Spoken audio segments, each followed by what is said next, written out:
How to find AirTag in car. Hey everyone, welcome back to our channel. In this video I'm going to guide you on how you can find an AirTag in car, so make sure to watch the video till the end.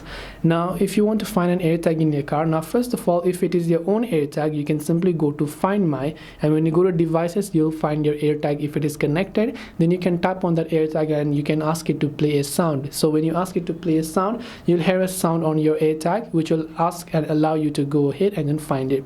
Now another thing is, if you suspect that someone has been spying or has put an AirTag on your car, then what you can actually try to do is iPhones will get a notification automatically, so you don't really have to do anything. You'll automatically get a notification if there is a certain AirTag nearby you. You just have to make sure your Bluetooth and location services are enabled, and once you find that particular AirTag, then you can ask it to play a sound. Then you'll even be able to locate an AirTag that someone has left for you.